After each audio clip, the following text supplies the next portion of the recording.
ஏறத்தாழ 10 கோடி செலவில் ஈரோட்டுக்கு பக்கத்தில் இருக்கிற மொடக்குறிச்சி என்கிற ஜெயராமபுரம் என்கிற ஊரில் 10 கோடி செலவில்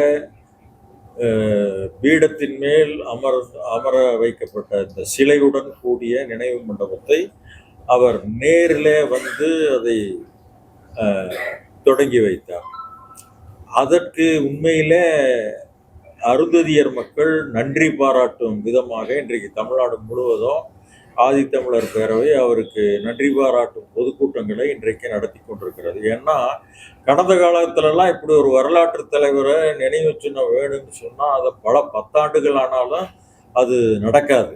ஆனால் நம்முடைய முதல்வர் அவர்கள் எதிர்க்கட்சி தலைவராக இருக்கும்போது கொடுத்த ஒரு வாக்குறுதியை வந்து கரெக்டாக அதை முடிக்கிற காலகட்டத்தில் இன்னைக்கு 4.5 ஆண்டுகள் ஆகிவிட்ட போதிலும் கூட அவர் சொன்னபடி இன்றைக்கு நிறைவேற்றி காட்டியிருக்கிறார் என்பது அருந்ததியர் மக்கள் மத்தியிலே மிகப்பெரிய எழுச்சியை இன்றைக்கு ஏற்படுத்தி இருக்கிறது.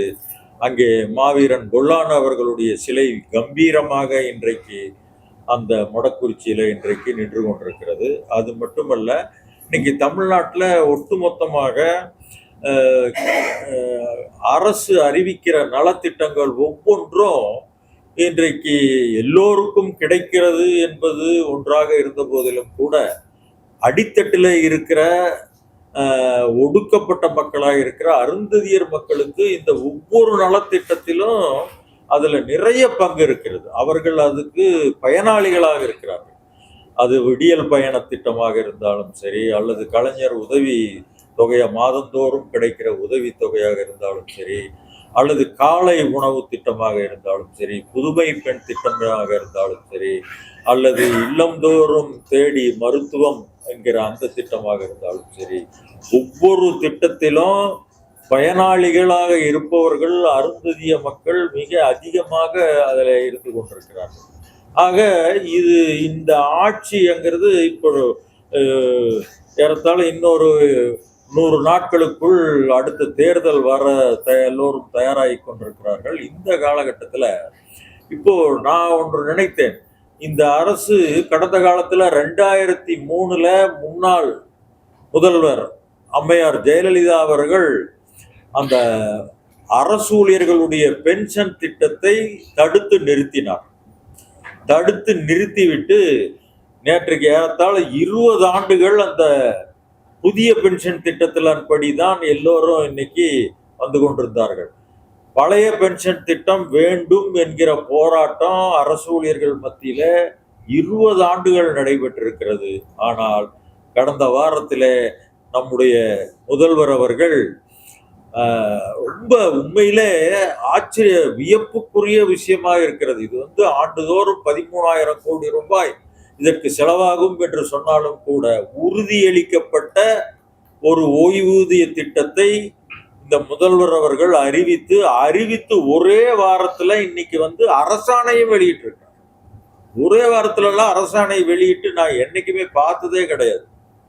ஒரே வாரத்தில் அரசாணை வெளியிட்டு கடந்த 1ஆம் தேதியிலிருந்து அது நடைமுறைக்கு வருகிறது என்கிற அறிவிப்பு வந்திருக்கிறது. ஆக ஆச்சரியத்தின் மேல் ஆச்சரியத்தை கொடுத்து கொண்டே இருக்கிறார் முதல்வர். தொடர்ந்து ஏதாவது இன்னைக்கு அவர்கள் ஆட்சி தொடங்கிய காலத்திலிருந்து இன்றைக்கு வரைக்கும் தமிழ்நாட்டில் கட்டப்பட்ட கட்டிடங்கள் தினந்தோறும் திறக்கப்பட்டு கொண்டிருக்கின்றன. தினந்தோறும் மேம்பாலங்கள் திறக்கப்பட்டு கொண்டிருக்கின்றன. தினந்தோறும் கட்டிடங்கள், அரசு கட்டிடங்கள், மாவட்ட ஆட்சித்தலைவர் அலுவலகங்கள், இந்த மாதிரி நிறைய திறந்து கொண்டே இருக்கிறார்கள். குறிப்பாக கோவையில் இன்னைக்கு பார்த்தீங்கன்னா 10 கிலோமீட்டர் அளவு உள்ள ஒரு மேம்பாலம் கடந்த அதிமுக ஆட்சியில திட்டமிடப்பட்டது. ஆனால் அவர்கள் அரைகுறையாக அதை விட்டு சென்றார்கள், தொடங்கவே இல்லை. ஆனால் இந்த ஆட்சி பொறுப்பேற்ற பிறகு அதை முழுமைப்படுத்தி இறங்குதலும் ஏறுதலும் இல்லாமல் தான் அது திட்டமிடப்பட்டது கடந்த ஆட்சியில. ஆனால் இந்த ஆட்சி வந்த பிறகு 4 இடத்துல இறங்குதலும் ஏறுதலும் அமைச்சு இன்னைக்கு அந்த ஜிடி நாயுடு என்கிற பெயரை வைத்து அந்த மேம்பாலம் அந்த மக்களுக்கு மிகச்சிறந்த வாய்ப்பாக இன்றைக்கு கோவையிலே அது திகழ்ந்து கொண்டிருக்கிறது. அது மட்டுமல்ல, கலைஞர் அவர்கள் 2010 செம்மொழி மாநாட்டை கோவையில நடத்தினார். அப்பொழுது செம்மொழி பூங்கா அமைக்கப்படும் என்கிற வாக்குறுதியை கொடுத்தார். அந்த வாக்குறுதியை கடந்த 25ஆம் தேதி நம்முடைய முதல்வர் அவர்கள் கோவையில திறந்து வைத்திருக்கிறார். அந்த செம்மொழி பூங்கா ஏறத்தாழ 40 இப்போது தற்காலிகமாக 45 ஏக்கராவில் அமைந்திருக்கிறது. ஏறத்தாழ 260 கோடி அதற்கு செலவு செய்திருக்கிறார்கள். அதுல மிகவும் வியப்புக்குரியது என்னவென்று சொன்னால், நாள்தோறும் 30,000 பேர் அந்த செம்மொழி பூங்காவை வந்து பார்த்து கொண்டிருக்கிறார்கள். உண்மையில இது ஒரு சாதாரண விஷயம் அல்லங்க. ஆக மக்களுக்கு எது தேவை, மக்களுக்கு உண்மையிலே என்ன நன்மை செய்ய வேண்டும் என்கிற அந்த விதத்திலே இன்றைக்கு இந்த ஆட்சி நடந்து கொண்டிருக்கிறது. எல்லாவற்றையும் மீறி மீண்டும் ஒரு திட்டத்தை கொடுத்திருக்கிறார். உங்கள் கனவை சொல்லுங்கள் என்கிற ஒரு திட்டத்தை சொல்லியிருக்கிறார். உண்மையிலே இதெல்லாம் நான் நினைத்தே பார்க்கிறேன்னா, ஒவ்வொருவருக்கும் ஒரு கனவு இருக்கும், ஒவ்வொரு மட்டத்தில் இருப்பவர்களுக்கும் ஒரு கனவு இருக்கும். உங்கள் கனவை சொல்லுங்கும் போது ஒவ்வொருத்தரும் எங்க ஊர்ல பள்ளிக்கூடம் இல்லை, எங்க ஊர்ல பாலம் இல்லை, நிறைய கனவுகள் சொல்லப்படுவது. அந்த கனவுகளை எல்லாம் தொகுத்து 2030க்குள் நான் நிறைவேற்றி காட்டுவேன் என்கிற அந்த வாக்குறுதியையும் நம்முடைய முதல்வர் அவர்கள் அளித்துள்ளார்கள். ஆக இது ஒடுக்கப்பட்ட மக்களுக்கு மட்டுமல்ல, அனைத்து மக்களுக்கான, வாக்களித்தவர்கள் வாக்களிக்காதவர்கள் என்று அனைத்து மக்களுக்குமான ஒரு ஆட்சி இன்றைக்கு மிக சிறப்பாக நடந்து கொண்டிருக்கிறது. இந்த ஆட்சி என்பது மற்ற மாநிலங்களுடன் ஒப்பிடக்கூடிய ஆட்சி அல்ல. இது பல வெளிநாடுகள், ஐரோப்பிய நாடுகளில் இருக்கிற நாடுகளை ஒப்பிடக்கூடிய அளவிலே ஒரு ஆட்சி, ஒரு வளர்ச்சி, ஒரு பொருளாதாரம் இது இன்றைக்கு தமிழ்நாட்டில் நடந்து கொண்டிருக்கிறது. மாநிலங்களை ஒப்பிடவே இதுக்கு வாய்ப்பே இல்லை. மாநிலங்களை கடந்து வெளிநாடுகளை ஒப்பிடக்கூடிய அளவில் இன்றைக்கு ஒரு ஆட்சியை இன்றைக்கு இந்த அரசு, திராவிட மாடல் அரசு இன்றைக்கு கொடுத்து கொண்டிருக்கிறது. இந்த அரசில குறிப்பாக எங்களுக்கு கலைஞர் கடந்த காலத்தில் 2010 3 விழுக்காடு இடஒதுக்கீடு கொடுத்தார். அதுல மிகப்பெரிய பயன் பெற்றது அருந்ததியர் சமுதாயம். அந்த நன்றி கடன் இந்த மக்கள் இன்றைக்கு ஒட்டுமொத்தமாக இன்றைக்கு திராவிட முன்னேற்ற கழகத்தின் பக்கம் ஒட்டுமொத்தமாக நின்று கொண்டிருக்கிறார்கள். அது வருகிற 26லும் அது தொடரும் என்கிற அந்த விழிப்புணர்வு ஒட்டுமொத்த மக்களிடமும் இன்றைக்கு இருந்து கொண்டிருக்கிறது என்பதை தெரிவித்துக் கொள்கிறேன். ஆமா, தேர்தலில் எங்களுக்கு வாய்ப்பு இருக்கு. அது சூசகமாக சொல்லியிருக்கிறார்கள். நிச்சயமாக ஆதித்தமிழர் பேரவை தேர்தலில திராவிட முன்னேற்ற கழக கூட்டணியில போட்டியிடும். அதே போல கடந்த மாதம், இந்த மாதம் அந்த பொதுக்குழு கடந்த மாதம் 28ஆம் தேதி ஈரோட்டில் நடந்த பொதுக்குழுவில் ஆதித்தமிழர் பேரவை திராவிட முன்னேற்ற கழக கூட்டணியை ஆதரித்து இந்த கூட்டணி கட்சிக்கான வெற்றியை நோக்கி அனைத்து ஆதித்தமிழர் பேரவை தோழர்களும் உறுப்பினர்களும் உழைக்க அனைவரும் ஒன்றுபட்டு கூடி செய்வோம் அப்படிங்கிற ஒரு தீர்மானத்தை நிறைவேற்றியிருக்கிறோம். ஆதரித்து தீர்மானம் நிறைவேற்றியிருக்கிறோம். இன்னொரு கேள்வி கேட்டோம். இல்ல, அந்த பேச்சுக்கு இப்ப வாய்ப்பே இல்லைங்க. அந்த கேள்விக்கு இடமே இல்லை. ஸ்திரமான ஆட்சி, மக்களுக்கு நன்மை, அதுதான் இப்போதைக்கு உள்ள நிலைமை. பங்குங்கிற விஷயம் எல்லாம் இப்ப எல்லாம்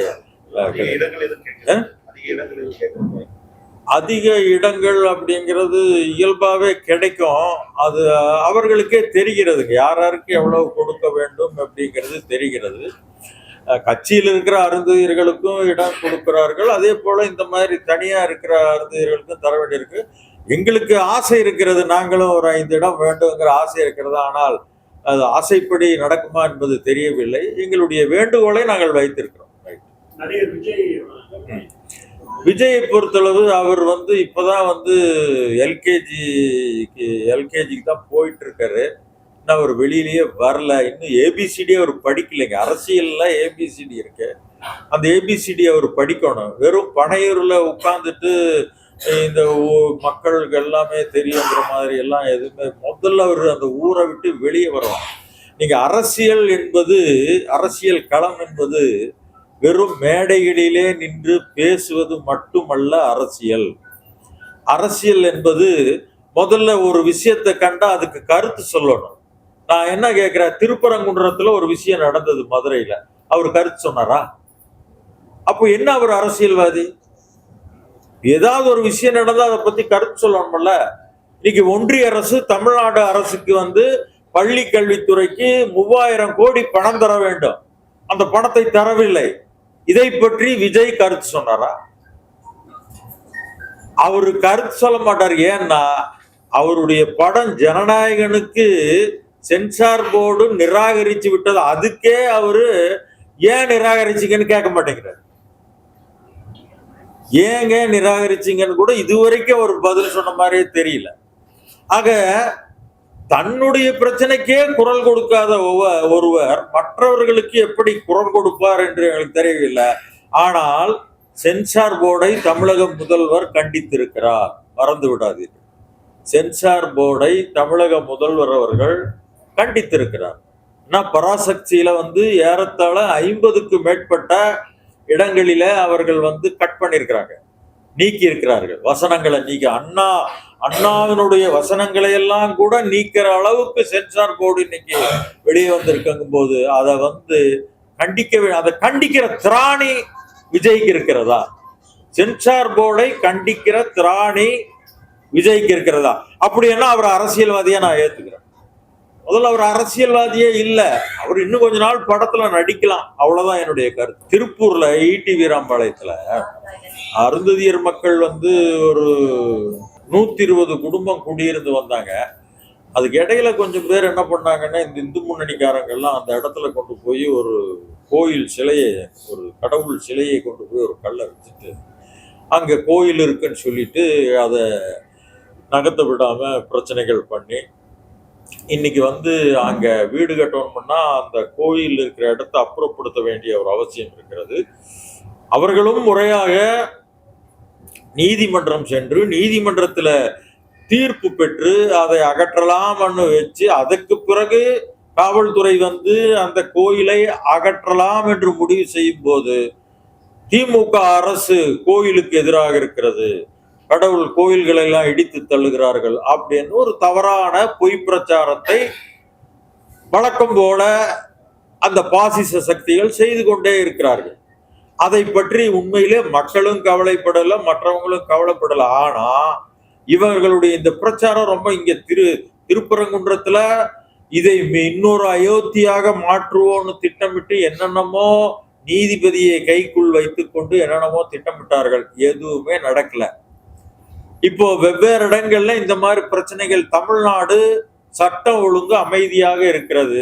இந்த சட்ட ஒழுங்கை கெடுப்பதற்கான முயற்சிகளை அங்கங்க அவங்க செய்துட்டு இருக்கிறாங்க. இவங்க நினைச்சிட்டு இருக்கிறாங்க தமிழ்நாடு காவல்துறை கை கட்டி வேடிக்கை பார்க்கும் என்று நினைத்து கொண்டிருக்கிறார்கள். அது கொஞ்ச நேரத்துக்கு தான் கை கட்டி வேடிக்கை பார்ப்பாங்க, அதுக்கப்புறம் விஷயம் வேற மாதிரி இருக்கும். அது அவங்களுக்கு தெரியல. ஆக அவங்க அதை புரிஞ்சுக்கிட்டு ஒழுங்கா இருக்கணும்.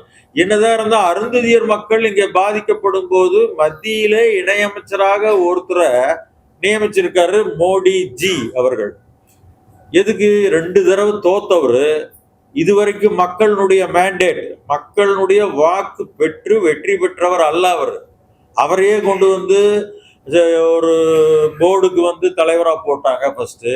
அதுக்கப்புறம் இப்போ இணையமைச்சரா போட்டிருக்கிறாங்க. இணையமைச்சரா போட்டு என்ன பயன்? இந்த மக்களுக்கு ஏதாவது அவரால் பயன் இருக்கா?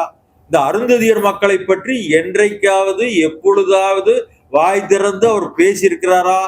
நாடாளுமன்றத்துல என்னைக்காவது அருந்ததியர் வார்த்தையை உச்சரித்திருப்பாரா? அப்புறம் அவர் எதுக்கு வச்சிருக்கிறாங்க? ஒரு செக்டரை எப்படியாவது அமைதிப்படுத்திடலான்னு மோடி நினைச்சிருக்காரு. அது ஒண்ணுமே நடக்கல. இந்த முருகன்னால யாருக்குமே பயன் இல்லை, மோடிக்கும் பயன் இல்லை, அருந்ததியர் மக்களுக்கும் பயன் இல்லை. அதனால இவர் முருகன் எல்லாருக்கும் பயன்படுவாருன்னு நம்ம நிச்சயமாக எதிர்பார்க்கல. அவர் கடைந்தெடுத்த ஒரு RSS, அவர் சுயம் சேவக், அவ்வளவுதான். ஒரு சுயம் சேவக் அவர், அவ்வளவுதான். மற்றபடி அவரால் எந்த பயன் யாருக்குமே கிடையாது. அதனால அவர் வாய் திறக்க மாட்டாரு. ஆனால் அருந்ததியர் மக்கள் பாதிக்கப்படும் போது ஆதித்தமிழர் பேரவை சும்மா பார்த்து கொண்டு இருக்காது. நாங்கள் போராட்டத்தை எடுப்போம். யார் எங்க பாதிச்சாலும் நாங்க சும்மா பார்த்து கொண்டு இருக்க மாட்டோம். நாங்க போராட்டத்தை எடுப்போம். இந்த அரசு எங்களுடைய கோரிக்கைகளை கனிவாக கவனித்துக் கொண்டிருக்கிறது, பரிசீலிக்கிறது. கொஞ்சம் தாமதமானாலும் நாங்க அதை பெற்றுருவோம். அதனால நாங்க பொறுமையா இருந்து அந்த விஷயங்களை ஒவ்வொன்றா வாங்கிட்டு இருக்கிறோம். நடந்து கொண்டுதான் இருக்கிறது எல்லா விஷயங்களும். ஆகவே இந்த அரசு தொடர்ந்து நீடிக்க வேண்டும். 26லும் இதே அரசு மீண்டும் ஆட்சிக்கு வர வேண்டும் என்று ஆதித்தமிழர் பேரவை விரும்புகிறது.